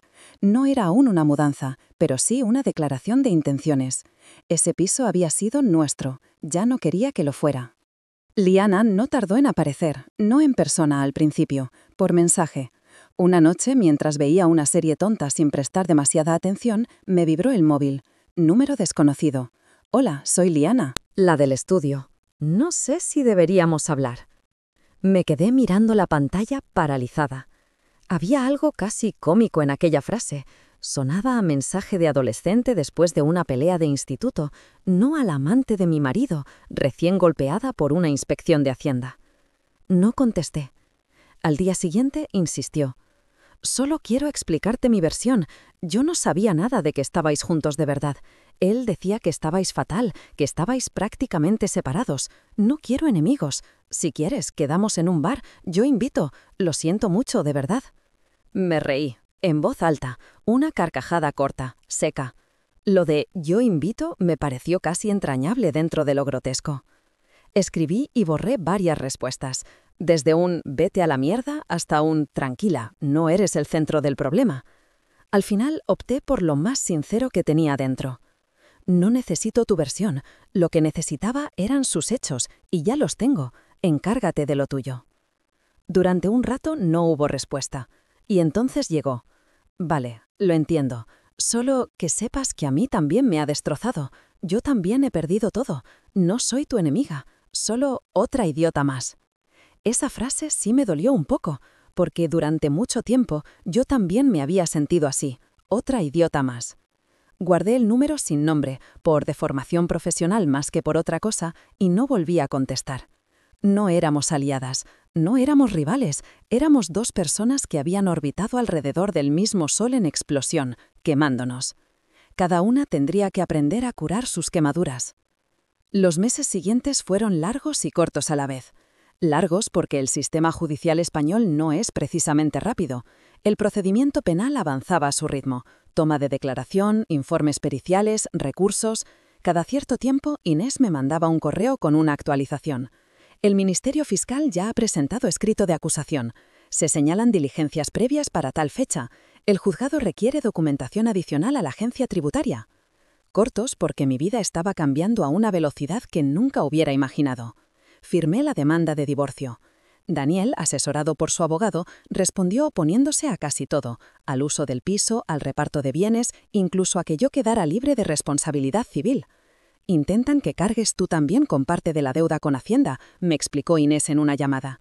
«No lo vamos a permitir, pero prepárate para una guerra». Me mudé a un pequeño piso alquilado en Carabanchel, con paredes demasiado blancas y un ascensor que hacía ruidos extraños. Era más pequeño, más humilde, con muebles de segunda mano que fui encontrando por Wallapop, pero era mío. Podía dejar los zapatos donde me diera la gana, podía cenar cereales frente a la tele sin que nadie me hiciera comentarios, podía pasarme un sábado entero en pijama, viendo programas estúpidos o leyendo artículos sobre cualquier cosa, sin justificar dónde estaba ni por qué no producía.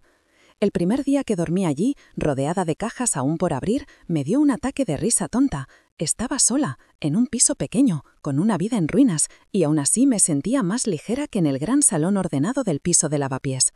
Empecé a tejer rutinas nuevas. Los domingos, vermut con una amiga en una terraza de la Latina. Los martes, yoga en un centro comunitario que olía raro, pero donde la profesora decía «suelta lo que no necesitas», con un acento gallego que calmaba el alma. Los jueves, llamada con mis padres, que intentaban no hablar demasiado mal de Daniel, pero se les escapaba en cada frase. «Lo importante es que tú estás bien, hija», repetía mi madre. «Lo demás que se apañe con quien tenga que apañarse». Un día, en un grupo de Facebook de gente que compartía reseñas de libros, vi una frase que se me quedó pegada. «No hay justicia perfecta, pero a veces hay consecuencias. Y eso ya es mucho». Yo había visto cómo se activaba la maquinaria de las consecuencias. Ahora me tocaba a mí construir una vida nueva en ese paisaje. La primera vez que vi a Daniel después de la detención no fue en casa ni en la calle, fue en el juzgado. Nos habían citado para la celebración de una vista relacionada con medidas cautelares económicas, embargos, cuentas, bienes comunes. Inés me acompañó, con una carpeta bajo el brazo y gesto de estar más que acostumbrada a pasillos de juzgado. El edificio, en la Ciudad de la Justicia, tenía ese aire frío de sitio donde se mezclan tragedias y procedimientos como si fueran expedientes más. Nos sentamos en un banco de plástico duro mientras esperábamos a que nos llamaran. Cuando Daniel entró en el pasillo lo reconocí por la forma de andar, pero tuve que parpadear 2 veces para asimilar el resto. Había adelgazado. Mucho. El traje que llevaba le quedaba grande, como prestado. El pelo, antes impecable, empezaba a clarearle en las sienes. Las ojeras eran profundas. No se acercó, no me saludó. Se limitó a mirarme de reojo, un segundo, y luego fijó la vista en la pared del fondo, como si allí hubiera algo muy interesante. A su lado iba su abogado, un hombre de mediana edad con gafas de pasta, cara de haber visto cientos de Danieles en su vida. Cuando, unos minutos después, nos llamaron a sala, cada uno se sentó en su lado. El juez, con gafas en la punta de la nariz, escuchó a ambas partes.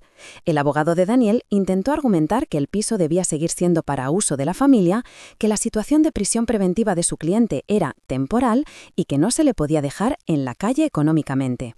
Inés respondió con firmeza, recordando que yo había sido la denunciante, que desconocía por completo las actividades fraudulentas, que tenía un salario modesto y ninguna otra vivienda, que Daniel había usado recursos comunes para fines personales y delictivos. El juez tomó notas, frunció el ceño, se quitó y se puso las gafas. Al final, dictó algo a su letrada de la Administración de Justicia, que escribió velozmente. Se acuerda atribuir el uso de la vivienda familiar a la esposa por el momento, sin perjuicio de lo que se resuelva en sentencia de divorcio. Se acuerda igualmente el embargo preventivo de las cuentas del señor Herrero y la prohibición de disponer de bienes sin autorización judicial. Salimos de la sala. En el pasillo, por primera vez, Daniel me habló. ¿Estás contenta?, soltó, sin mirarme del todo. ¿Eso era lo que querías? Su voz ya no tenía la seguridad de antes, sonaba más grave, áspera. Lo que quería era un marido que no me engañara ni engañara a Hacienda, respondí. Lo has conseguido, enhorabuena. Ahora tienes un exmarido con una condena encima. Se rió sin humor. ¡Bravo! Lo miré fijamente. Eso te lo has hecho tú solo, Daniel. Yo solo he dejado de cubrirte. Inés me tocó el codo suavemente. Vamos, Laura. Nos alejamos. No volví la cabeza. Sentí su mirada clavarse en mi espalda mientras me iba, pero no me detuve. Fue una sensación rara, casi física, como cruzar definitivamente una puerta que llevaba tiempo entreabierta. El juicio penal tardó todavía en llegar. Entre escritos, recursos, pruebas periciales, declaraciones y demás, pasaron más de 2 años desde la primera denuncia a Hacienda hasta el día en que me senté en un banco duro de la Audiencia Provincial para escuchar cómo el fiscal leía el escrito de acusación contra el hombre con el que me había casado. Para entonces, mi vida era otra. Seguía en el mismo trabajo, pero me habían cambiado de departamento. Tenía nuevas compañeras con las que hablaba de series, de gatos, de lo malas que eran las croquetas del bar de abajo. Había hecho terapia durante 1 año, con una psicóloga que me ayudó a desmontar todas las frases que Daniel me había dejado dentro. Sin mí no sabrías manejarte. Yo soy el que entiende de dinero. Tú eres demasiado blanda para este mundo. Empecé a viajar sola. Un fin de semana a Cádiz, otro a Valencia, unos días en Asturias. Trenes, hostales, paseos por ciudades donde nadie sabía quién era yo ni qué tren de mierda había descarrilado mi vida. Descubrí que me encantaba desayunar sola, en cafeterías y escuchar conversaciones ajenas sin sentir que estaba mal. Y poco a poco, la figura de Daniel se fue haciendo más lejana, no menos importante porque había marcado mi historia, pero sí menos omnipresente. Hasta aquel día. Ese día, la sala del juicio estaba fría como una nevera. Las luces blancas, el eco de las voces, los golpes de puertas. Me senté detrás, en la zona para el público, junto a Inés. Delante, el banco de los acusados. Daniel se sentó entre su abogado y otro hombre al que no conocía, con las manos juntas mirando al frente. El fiscal, un señor de traje oscuro y pelo canoso, empezó a leer. Se acusa a Daniel Herrero Serrano de un delito continuado contra la hacienda pública previsto y penado en el artículo tal y cual. Las palabras se sucedían. Ánimo defraudatorio, mecánica de funcionamiento de la empresa ficticia, volumen de las cantidades no declaradas, ingresos ocultos, facturas falsas. En un momento dado, el fiscal mencionó algo que me heló y me dio calor a la vez. El descubrimiento de estos hechos tiene su origen en la denuncia presentada por su esposa Laura Serrano, quien, al tomar conocimiento de determinadas anotaciones contables y movimientos en cuentas comunes, se dirigió de inmediato a la agencia tributaria, aportando la documentación necesaria. Es decir, yo que había pasado años creyendo que no sabía nada de estas cosas. Casi me dieron ganas de levantar la mano y decir, de nada. Cuando me tocó declarar, me temblaron un poco las rodillas al ponerme de pie. Caminé hasta el estrado, juré decir la verdad, toda la verdad y nada más que la verdad, y me senté frente al micrófono. El juez me miró por encima de las gafas. Señora Serrano, cuente con sus palabras cómo se entera de la situación económica y fiscal de su marido. No fue fácil. No porque no recordara, sino porque recordar delante de una sala llena de desconocidos tenía algo de desnudez. Les hablé con acento agudo de la caja fuerte, del cuaderno negro, de las transferencias, del estudio de Liana, de cómo me sentía al saber que nuestro ahorro se había convertido en mármol blanco y lámparas doradas, de la soberbia con la que Daniel me había hablado cuando le había sacado el tema, de su «yo sé mover el dinero». El abogado de Daniel intentó hacer su trabajo, fue respetuoso, pero su objetivo estaba claro: sembrar dudas. ¿No es cierto que usted firmaba las declaraciones conjuntas con su marido? Sí, confiaba en él. ¿Nunca le preguntó exactamente qué se declaraba? Siempre le pregunté, siempre me dijo que no me preocupara. Y yo le creí. Eso fue mi error. ¿No es posible que lo que usted interpretó como fraude fueran solo discrepancias contables? Lo que interpreté como fraude fue él, con su letra, escribiendo al lado de una transferencia «ocultar inversión privada». No soy contable, pero el castellano lo entiendo. Se escucharon algunos murmullos entre el público. Cuando terminé, me bajé del estrado con las piernas algo flojas, pero la cabeza alta. En algún momento, mientras declaraba, crucé la mirada con Daniel. No vi en sus ojos ni odio ni amor. Vi algo parecido al desconcierto. Como si todavía no acababa de creerse que aquella mujer que se levantaba por las mañanas a hacerle café se hubiera atrevido a ponerlo donde estaba sentado. Tiempo atrás, esa mirada me habría partido el alma. Ahora, solo me confirmó algo. Nunca me había tomado en serio, ni como igual, ni como persona capaz de tomar decisiones duras. Y ese había sido el error definitivo. El juicio duró 2 días. Al final, el juez anunció que la sentencia se notificaría por escrito en las semanas siguientes. Nada de martillazos ni de frases solemnes. La vida real era mucho menos teatral que las series. Aún así, cuando el juez se levantó y todos nos pusimos de pie, tuve la sensación de que una etapa estaba terminando. No solo la suya, también la mía. La sentencia llegó un martes por la mañana. Estaba en el trabajo cuando sonó el móvil. Inés, ya la tengo. ¿Te la leo o prefieres que quedemos y la vemos juntas? Léela, dije, con el corazón acelerándose un poco. Escuché el sonido de papeles al otro lado de la línea.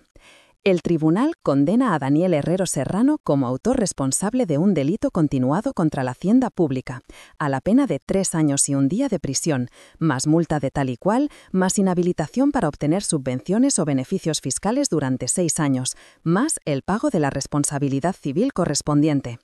3 años y 1 día. Lo del día de más me llamó la atención. Inés me lo explicó. Con 3 años justos podría optar a la suspensión de condena con más facilidad. Con el y 1 día, complicado. Han querido dejar claro que esto no es una tontería. Me apoyé en la pared del pasillo cerrando los ojos un momento. ¿Y ahora qué?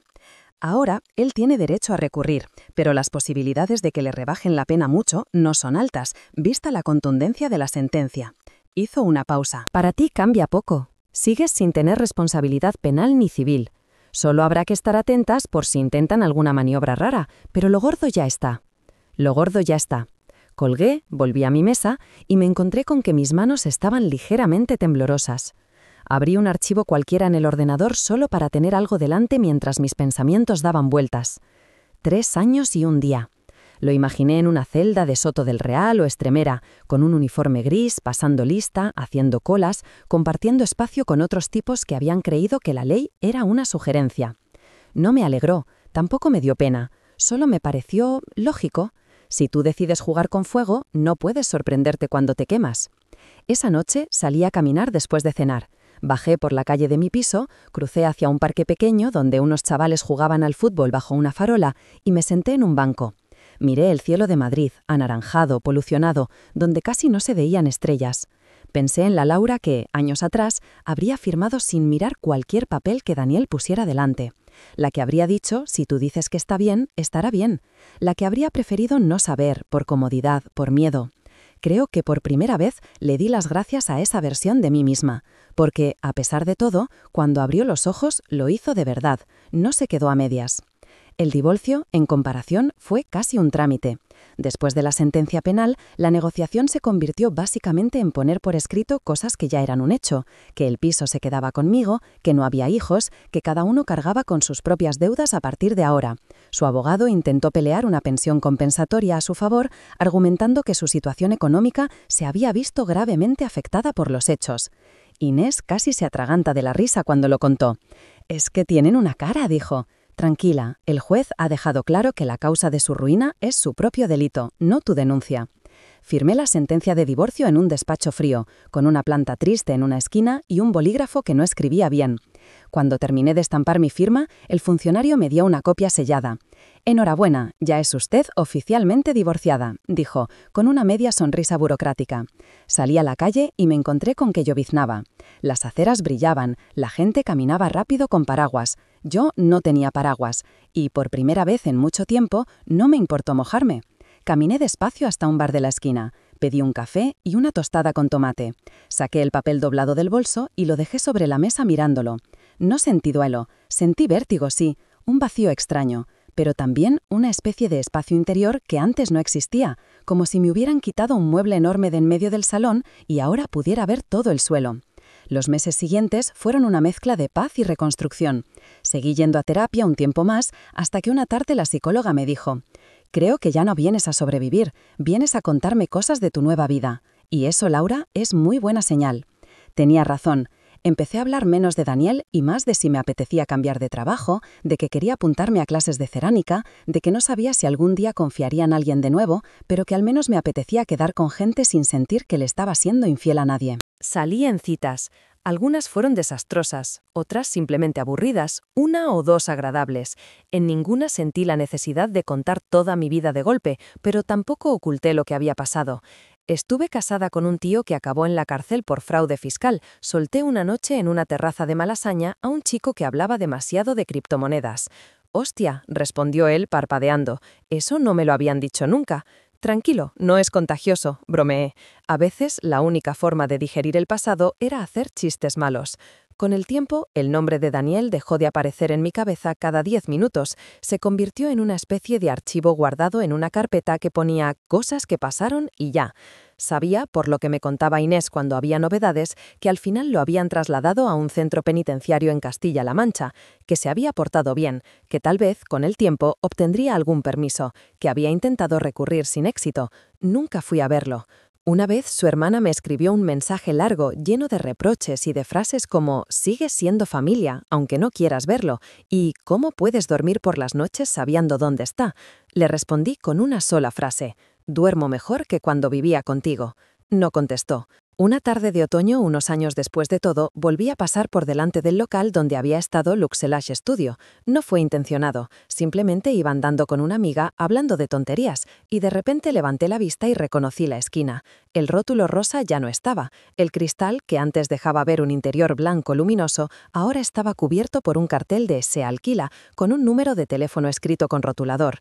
Dentro se veían restos de lo que había sido: una lámpara rota, manchas en la pared donde antes colgaban espejos, algo de polvo, el eco vacío de un sueño que, literalmente, se había construido sobre fraude. Mi amiga me miró extrañada. «¿Qué pasa? ¿Te has quedado pillada?». Sonreí un poco. «Aquí pasaron cosas». No entré en detalles, no lo necesitaba. Seguimos caminando. Compramos castañas asadas en un puesto. El humo me picó un poco en los ojos. Esa noche en casa saqué una caja donde guardaba papeles viejos. Entre ellos estaba la copia de la sentencia penal, el resguardo de la denuncia a Hacienda, algún recorte de periódico. Los miré unos segundos. Luego cogí la sentencia, la denuncia y el recorte y los metí en una funda de plástico, todos juntos. Encima puse un post-it amarillo: «Recordatorio, creíste en ti». Guardé la funda al fondo de la caja y esta al fondo del armario. No por vergüenza, por orden. Había sido un capítulo importante de mi vida, pero ya no era el único. A veces, cuando me preguntan si me arrepiento, me quedo un momento en silencio. La gente suele hacerlo desde dos lugares: el morbo y el miedo. «¿No crees que podrías haberle dado otra oportunidad?», insinúan algunos. «¿No te da cosa haber sido tú quien lo puso en el punto de mira de Hacienda?», preguntan otros, con una mezcla de fascinación y alarma. La respuesta es siempre la misma: no, no me arrepiento. Me arrepiento de otras cosas, de las pequeñitas, de no haberme ido antes, de haber dejado pasar tantas red flags, de haber callado cosas que me molestaban por no crear conflicto. Pero de denunciarlo, no. Al principio me repetía una frase como un mantra: él eligió romper la ley, yo elegí no romperme con él. Con el tiempo, esa frase se transformó. Una noche, sola en mi piso, después de volver de un viaje, con la maleta aún sin deshacer, me serví una copa de vino, abrí la ventana, dejé que el aire frío de noviembre entrara y pensé: Él se gastó nuestros ahorros en otra, yo lo mandé a prisión, y en el proceso me salvé a mí misma. No era una frase épico para poner en una taza, era una verdad simple, fea, incómoda, pero mía. La pronuncié en voz alta, por probar. Se los gastó en ella, lo mandé a prisión, me salvé. Y por primera vez no sonó a historia de terror, sonó a historia de supervivencia, de una mujer que, un día cualquiera, abrió una caja fuerte buscando papeles de la hipoteca y encontró mucho más. Encontró la verdad, encontró su propio límite, su propia rabia, su propia capacidad de actuar. Una mujer española, normal, con un trabajo normal, una vida normal, que hizo algo que mucha gente no se atreve a hacer por miedo a las consecuencias. Las consecuencias llegaron. Para él, para mí también, de otra manera, pero cuando ahora camino por Madrid, cuando me siento en una terraza con un café y miro a la gente pasar, cuando planeo un viaje o leo un libro en la cama sin nadie que me diga qué entender o qué no, hay una certeza tranquila latiendo debajo de todo. Ya no vivo en una mentira. Y aunque el precio haya sido alto, eso, para mí, lo cambia todo.